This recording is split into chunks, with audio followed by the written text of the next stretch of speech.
Mylett is one of the fastest growing business personalities who is also ranked in the top 50 wealthiest people under 50. He went from being born in a middle-class family to becoming broke and having to shower at a public pool to becoming worth over $400 million.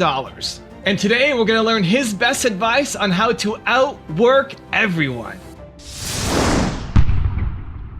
Rise and shine, it's Entspresso time.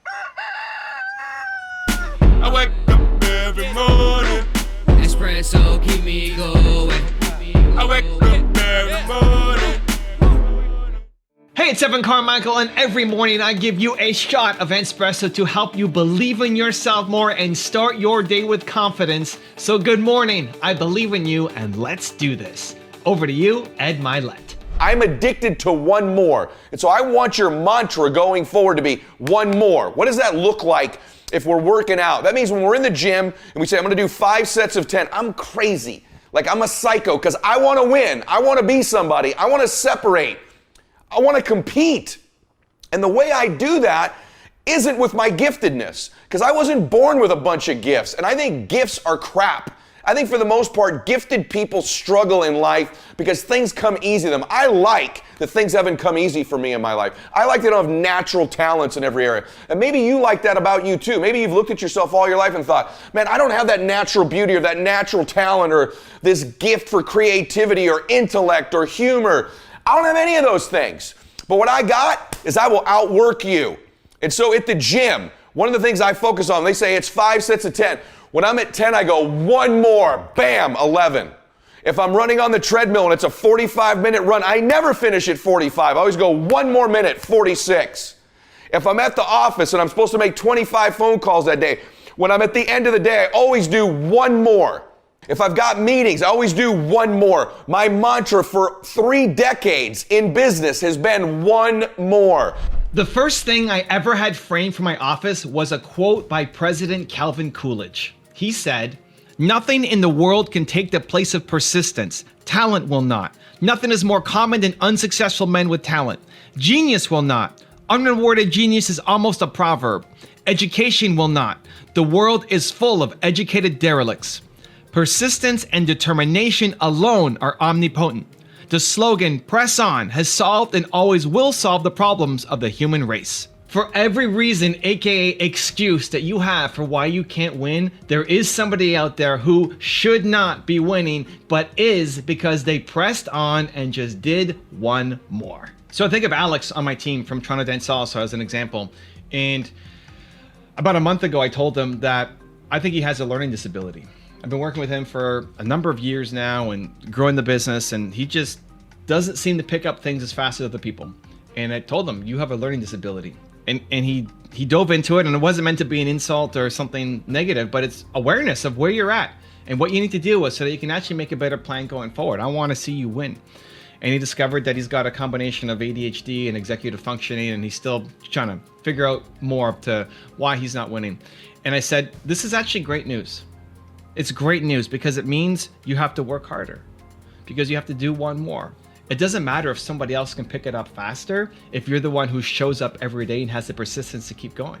There's so many people who are insanely smart but never win at the game of entrepreneurship. As an example, when I was in the venture capital business, if you came in to pitch your business idea and you had a PhD next to your name, right? You were a professor, or you've gone through college and university enough to get a PhD, it would be a strike against you. They'd be thinking this person is book smarts, but not street smarts. There's so many university professors who have all the answers. You're really smart, but then they never build the business. They don't know how to actually create something. That's a problem, right? And so you can win at anything that you want, almost, right? If you're 95 years old, you're probably not going to be a basketball player. Right? You could still be involved in the world of basketball, though. Most of the limitations, though, are self-imposed. Most of the limitations are you telling yourself that you can't win. And so when you know what you're dealing with, this is why it's so great for Alex to figure out that he's got a learning disability, because when you know what the hand is that you've been dealt, you can play with it. And so it took a little bit of time for him just to get used to it, to accept it, to understand it, and now see it as, okay, this is what I've got. I'm going to make the best use of what I've been given.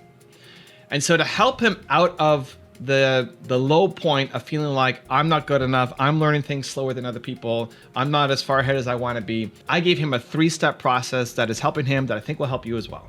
But before that, here's a quick message from Ed Mylett. I love the book by my brother Evan Carmichael, Built to Serve You guys. This is the kind of thing you get in this book. Most people wake up and drive to a job they hate. Think about your 5 closest friends. Are they happy? Do they live their lives with purpose? Do you? We put on a fake front for what we want people to see and think about us, but the reality is most people aren't happy. We're lost. We settle. You can't be happy if you don't know your purpose. And then he goes on to explain how to do that. You guys should get this book, Built to Serve, by my dear friend Evan Carmichael. Okay, the 3-step process I gave to Alex so that he can overcome his learning disability, push forward, move through, do one more, and start getting the results he needs in his life. I told him 5% of the time he needs more Brene Brown. 5% of the time. Step number 1 is 5% of the time you're Brene Brown. And that's when you need to have more self-love and self-compassion and be gentle on yourself. If you are really deep in the hole, it's really hard to push yourself. It's just really hard to push yourself. You don't want to listen to the person who says one more. You're feeling too low. You feel like a piece of garbage. If you're in that state right now, sometimes what you need is just a hug. It's not actually a push, it's a hug. But that's not most of the time, right? That should be 5% of the time, at least for Alex. Should be 5% of your time is when it's not a pity party, it's a self-love party. You have to hug yourself, you gotta be more gentle, you gotta say it's okay that I didn't hit this milestone, it's okay that I'm going a little softer today. 5% of the time, you embrace the Brene Brown side of you. Step number 2, 95% of the time is split between step number 2 and 3. And step number 2 is the David Goggins, Ed Mylett side, where you just push harder, where there is no excuse, where you just win because you're doing the extra set, because you might not be the smartest, you might not have all the physical capabilities, or you might not have the background, but you're just gonna work harder. There is no entrepreneur who's succeeded at a big scale without working hard. Yes, you need to work smart, but you need to work hard. Everybody wins by working hard. Hard work is your ticket into the game. And that's how you can overcome when you look at the people around you, say, well, look at everything he's done, everything she's done, and all the advantages that this person has. You get there by working harder, by doing one more, by pressing on. The 95%, right? 5% is Brene Brown, self-love, self-care, be gentle on yourself for today. 95% is split between being the David Goggins, Ed Mylett, pushing yourself harder. What you think you're capable of is nothing compared to what you're actually capable of doing.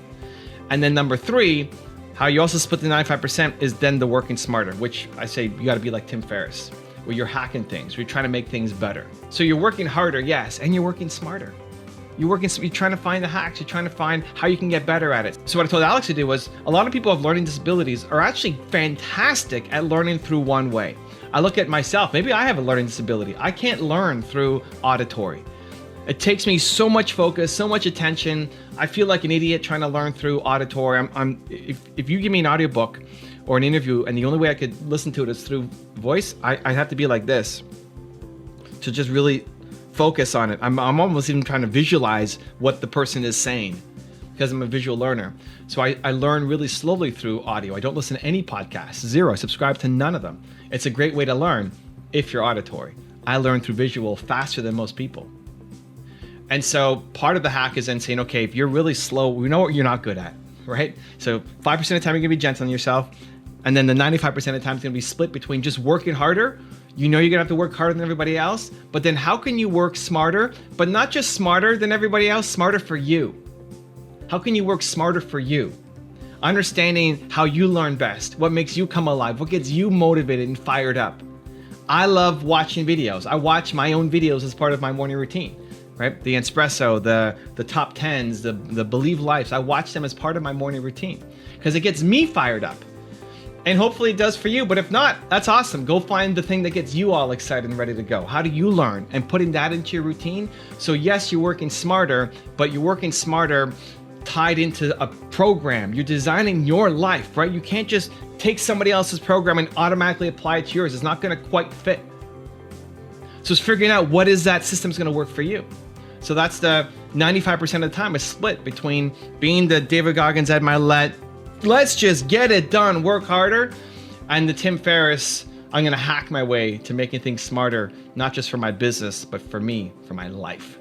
So that was the 3-step process I gave him that started to make sense and started to see the shift forward and turning that thing that seemed like a negative, seemed all encompassing, seemed like there was no hope, into something that there's actually a lot of hope for. And you can actually now create that into an ideal life. So if you feel like you're behind the ball on something, you're not as far ahead as you should be compared to other people, or for your age group, or for people you went to school with, or for your ambitions, or compared to Mark Zuckerberg, or whoever you're going to compare yourself to, 5% of the time you probably need to have a little more self-love, self-care, be gentle on yourself. And the other 95% split between working harder. Are you giving your max effort? Are you saying one more? And then working smarter and hacking it so that it works for you. Now I've got a special bonus clip that I think you're gonna enjoy, but before that, question of the day, I wanna know, who do you need the most right now?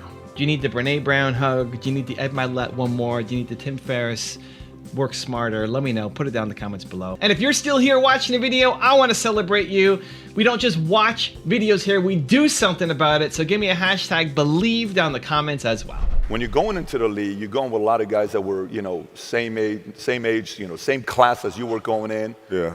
Were you sizing those guys up the same exact way as you did in high school? I did, but in the NBA, it was actually easier. Because what I found in the NBA is a lot of guys played for financial stability. And when they came to the NBA, they got that financial stability. So therefore, the passion and the work ethic and the obsessiveness was gone. So I'm looking at that, I'm like, oh my God, it's gonna be like taking candy from a baby. No wonder Mike wins all these championships. It's like, this is crazy. You know what I'm saying? And then you had the players that had that passion, but weren't willing to commit their entire lives to doing that, right? It's a choice, right? You have other things. You have family. You have all these other things that you have to do. The game can't really be your number one priority. And so I was just looking at that like, man, this is gonna be fun. If you want to see how Ed Mylett develops a laser focus, check out the video right there next to me. I think you'll enjoy it. Continue to believe, and I'll see you there. One of the things that human beings underestimate dramatically is their capacity to get great at something if they're totally immersed in it.